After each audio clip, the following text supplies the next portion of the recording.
Hello, my name is Diana Castro, and you've tuned into Leaders with a Mission. And today, I have a very special person, like always, so let me tell you a little bit about her. Her name is Bridgette Simmonds. This is an amazing woman on a mission to guide and support people that are tired of feeling unfulfilled. Those that are living a complacent life that feels mediocre and are ready to start living on their own terms. She's a force of wisdom and practical resilience, providing coaching to those in the process of transition from the 9 to 5 to live a life of alignment and limitless possibilities while monetizing their gifts and passions. And with you, Bridgette. I'm so happy to be here. Hello, señorita. Hello. How are you today? Beautiful. So tell me about this amazing passion of yours. Oh, it's beyond passion, if there was a bigger word. I have always hated being told what to do. And I tend to realize that the people I attract into my world have that same misfit energy. And from the time I was a little girl, that was the thing. Like my parents would say, Bridgette, you're so disobedient, because I just wanted to be free and to do what I wanted to do.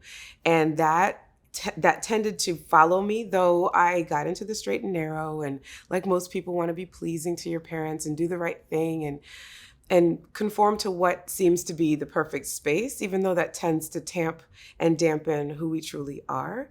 And as I started to go about life and exist in that space, I felt so muted, and had this feeling that this cannot be the existence of life. And started on this journey to discover, well, if it can't be, then what can be? And step by step, bit by bit, as I kept unpeeling the onion of what if, what else, I came to this space of its limitlessness. It's there is no person, no thing, no society, no rule, no religion that should limit any of us. It's like freedom on steroids. Yes, exactly. And not even steroids, because that would limit you. It's just pure freedom, period. Oh my goodness, but I could hear in the back of my head, like our audience saying, but what do you mean? Like, it sounds like anarchy as well. Like, where does this freedom exist in a place where there's order or like, yeah, tell me about that. Oh, I love that question, because absolutely, and that I believe is what created many limits in our society. So I'm not suggesting that there's no goodness or rules or order that should be in place. Everything has order. But if we look to nature as our guide for what's possible for us, there is a certain order of unfolding. There's a seed planted, there's time that passes, either fast or slow, depending on the seed, and then things germinate and grow. And then there's also seasons to which that growth and death happens. Like you think of springtime when things bloom and come and make everything colorful and bright and beautiful, and people want to be outside frolicking. And then there's also winter, which is cold and it's dreary, and there's certain plants that die, or at least look like they die. We want to hibernate and be inside and be close and drink and eat warm foods. And people look at that as like a death. It's a growth and death cycle. So there's order to things. There's just a sense of an inner guidance that we tend to ignore when we begin to have created order put upon us. What I'm hearing is like there's distortion in this perception of order. Like there can be some distortion where in the effort to do good, like schools, like, oh, you have 40 kids and you're going to lose your mind if all the kids are like doing everything that they want. And there's also space to have flexibility and some freedom. Is that what you're trying to say? Yeah, absolutely. There's flow, and also there's guidelines and there's rules, and then there's the space to have flow, to be in that and exist as you are. So the key is love. Love is the order. And from our very nature as human beings, we have a sense of what to do and what not to do, and a boundary or a certain level of closeness when you can breach a boundary with someone that's your loved one, that you can come in for a hug, but perhaps you don't just bum rush a stranger and give them a hug. And that attention paid to our inner guidance, our intuition, that silent voice that's like, yes, no, talk to that person, Don't talk to that person. That I feel gets very crowded and shrouded with external limitations and rules that are just carte blanche across everyone. It takes away the lack of self-trust of every individual to know and or to ask. Because if I do something that is in anarchy, then I need to trust you and your sovereignty to say, wait, that was too much. And for me not to crumble into a space of like, oh, I'm rejected. It's, oh, she let me know. Is this like harmony of things? You know what? I'm a visual person. For those who know me, like I see and experience the world through images that happen to my head as people speak. It's like fun up here. Same. Like it's weird. So what I saw was, imagine a street. Like we have order in the streets. We have lights that tell us when to go and when to come. But each car is individualized. Each car has their own brand, their own flavor, their own color. And I think like that's where you're at. Like to have a life of harmony and allowing people to move in order while still maintaining individuality and oh my God. That's it. I love that visual. The visual is perfect because in each individual's car, we're all journeying in different directions, in different directions, for different reasons, with different emotions happening within that vehicle, with different songs playing or not playing, and everyone gets to do that. But what happens is if we all are told, in order to go in the right direction, you have to get a degree, get a job, work for corporate, stay there 40 years, retire. Then imagine a one-way highway. And maybe on nights and weekends or when you have PTOs, you get to play your own music and go off on that path. But other than that, this is the way that we're all going. Yes. Color inside the lines. Yes. Color inside the lines. Yes. I see the same as you. When people speak, I see visuals and pictures, and sometimes it's the strangest, but I love just sharing it. It's fish. If you think about fish in an ocean, you know, there's times that maybe they bump into each other, but they're just swimming, they're going in their directions, and there's some fish that go against the current. All of it is permitted and beautiful and free and limitless. That is it.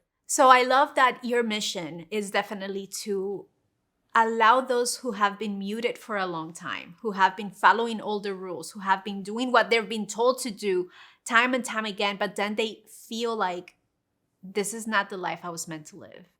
I want you to tell me about how you support these people get to the other side. Like this is a very like space of transition. So tell me about it. Well, the first step is awareness. Is knowing and recognizing I am here and I feel this way. I think I'm supposed to feel this way.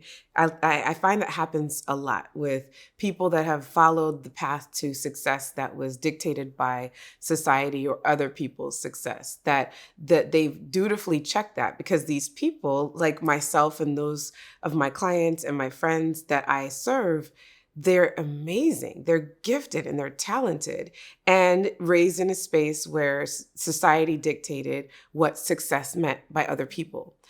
And little was given to, well, how would you define success? What would successful be to you? Or even if they did share that and express it at some point, someone either said, oh, you cannot make money doing that. Oh, that's not going to be safe and secure. This is the way, whatever that is. So then they followed that way. And there's like bits and pieces of their brilliance that they get to express, if at all, in this space of a good life, making a great living. It affords them the house and all of the things that look and appear to be satisfactory. But there's something on the inside that's just amiss, and that they feel as though there's more to me, there's more to life. How do I find it? I'm not sure. So how I support them is first speaking to them in this way, is sharing my story. And countless people have told me, oh my gosh, when you've shared that you were following the path your dad had for you to be a doctor, of which I had no business trying to do that was what they've done. And there's just this miss. It's a lack of alignment. So it's awareness. Okay, I'm here. My heart, my soul desires to be here. There's misalignment. And then where would I like to be? What would alignment feel like? Meaning alignment of my truth, my goals, my dreams, my values, what lights me up and excites me that I've either been told is silly, or perhaps I've been going on this journey for too long and can't start over. I'm too old, and that's not whatever the truth excuse at all. they want to accept, or if they're willing to accept. Yes, because unless they know anything different, which is what my world is helping and supporting them to realize, as long as you have breath in your body, you get to choose how you experience life. And it doesn't mean that you need to fully abandon the 9 to 5. Not everybody needs to or wants to be a business owner. That has its own journey, and your soul knows if that's supposed to be your journey. But what I do believe is 2 critical things are needed for freedom. One is freedom to express yourself fully and freely in any given moment, no matter who's around. And even to myself to this day, that's still a challenge because I want to please people. I don't want to offend anyone. So sometimes I'm reading a room and discerning and determining whether or not someone can handle what I'm about to be. And that's a bit of lack of freedom. So that's part one. And the second part is having command and control over your cash flow. So whether or not you have a career and a paycheck, my belief in terms of freedom and limitlessness is that you at least have to have some form of income that you can dictate and control, in which you're either sharing your gift for exchange of the energy of money, and that allows for freedom because you can move that dial up or down any way you wish. You don't have to wait for an annual review of a 10% bump, and hopefully that's it. It's okay, I may get that. That's amazing. That's solid. My family needs that for right now, but I got this thing over here for which I can pump up, pump down, and all of that. So if you mix being able to be fully yourself and be fully in control of your cash flow, freedom is had for you. This is a gold. And I do have a few more questions that I must ask. But before we continue with this conversation, allow me to leave you with this message. If you're ready to become visible to those that are looking everywhere for you, but they don't even know that you exist, you need to start creating video. And you need to start creating video consistently. The way that video marketing works today, and especially SEO, is with consistently letting the Google or Facebook or YouTube know that you're a contributor in the conversation of your medium or your market. And that is why we created a workshop, because we know you are a game changer, but how do you change the game? The answer is video. If you would like more information about this specific workshop, I'm going to ask you to visit us at forproductions.com/workshops and get your tickets today. Okay, so let's continue. You know what was coming to mind is all of this turmoil that's currently happening with people being let go of their jobs. And some people may think and believe that, oh my God, this is the worst thing that is happening to me. And what I've often heard from a lot of, conversations that I hear in the spaces that we move is that this is sometimes, and most of the times, a blessing in disguise. Because they've been bitching and complaining about how their work is not allowing them to be. And now the universe is like, okay, Here you go. here you go. What would you say to someone that is in that space right now? Well, first of all, I prayed for that. My 15-year career in the financial services industry, what was creating even more of a rub for it's time for you to go, Bridgette, and spread your wings and try to fly. There were rumors that layoffs were possible. And I prayed, oh God, please let me be one of the ones. Let me go. Because then I would have this. I had this brilliant plan. I would be let go. I'd have a package.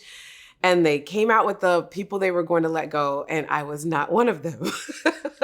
And one would think that's a blessing. Like, you're still maintaining your job. And what I discovered at that point, at least the way I interpreted it, was God said, no, honey. You're going to have to make this call on your own. I'm not going to make it easy for you. So I rose to the challenge. But in this space, The universe is like, if you want it, go you get it. Go get it. Yeah, go ahead. So, but for some of us, the other happens. And we do get let go. And there are very real emotions that come with that, especially if it was unexpected or unplanned for. Because if, again, that's that part of my freedom equation, if you have command and control over your income, you could potentially worry less about that because you've always got some of that energetic flow of money coming to you that you control. But in situations where, like most people, they have an amazing career, that's the source of their income, they get let go, the shock can hit. And what I also believe is, what I would tell a person experiencing that is, you are creative and resourceful. Freak out, let that come through you. That is completely normal, and you've got every right to freak out. And then when you gather yourself, think about what you may have been wishing for, that you may be free. And also do what you need to do to determine your safety and security financially for you and your family. But also recognize, in this day and age, we live in a world where you can create success, income, joy in a million different easy ways. I mean, we have kids on YouTube reviewing toys, making money. We have people chewing into a microphone for ASMR, making noise and making money. So that is a space where, when we can settle into, after the freak out of that sudden laying off, what have I always wanted to do? What am I capable of doing? And how can I monetize that? And sometimes we need some support in having that happen and answering those questions. And that's where you come in. Yes. So not only support, I feel like you have this special gift of not only just having wisdom to provide and mindset support, but also like the practical step to step. So this is kind of like how we roll here. And this is one of my favorite questions to ask is, what books, what sources of wisdom do you have? Like, tell me like your dirty little secrets of how do you feel your soul? Oh my gosh, I could be here all day. If this was a conversation about books and how do I feed my soul, I'd just whip out my phone and tell you. However, one of the key books that's a read and a reread, or a few of them, is The Big Leap by Gay Hendricks. It's incredible. It really talks about that space where we have a comfort zone and we can dream of or desire to move from it, but then the discomfort that comes from that pushes us right back into comfort. And it's how to make that big leap. Another one is The Four Agreements, which is hugely just beautiful and powerful. A read and a reread for me. And The Alchemist, which is just a classic story of our journeys and what's possible for us. I have so many more, but I love podcasts. I love listening to Brene Brown. I love anything and everything that my best friend Oprah creates and puts into this world, because she is a huge creator of the space of, this is how you have the potential to live and lead your life. And she gathers the most amazing minds and spirits that share that gift. So I would say those are my top, if you didn't want this interview or this conversation, if you didn't want this conversation to be all about books and sources of wisdom and knowledge, I'll just stop there. Oh my God, that is awesome. So just before we close, tell us, what is your mission? Like, ultimately, what's your legacy for this world? In the simplest of terms, love, period. My legacy and my mission is love. If you dissect that and open it up, my legacy and my mission is to reawaken every person's soul and spirit to the truth that they hold everything that they could ever need and want to live the most expansive experience in their entire lives. And they deserve to. For as long or as short as they're here on this planet, they deserve to delight in this life and not make it hard, not make it a have to, but I want that, and I'm living it. To the point where when you get to the end of your life and you take your last breath, there's little to no regrets other than you wish you had more time to keep playing and being yourself, but that you were fully satisfied. I love it. This is so amazing. Thank you so much. So much for this opportunity. Tell us, where can people find you? Where can people get more of you? Well, my website, limitlessbybridgette.com, as well as Instagram, same name, Limitless by Bridgette. I'm on LinkedIn, Bridgette Simmonds, and Facebook. My name, Bridgette Simmonds, is a great place to follow me. Beautiful. Yes. Thank you, love. Thank you. And for those of you who want to live a life of expansiveness, want to create a legacy, and want to do it in a powerful way through the power of video, please visit us at 4productions.com. Thank you so much, and I'll see you in the next one. Bye-bye.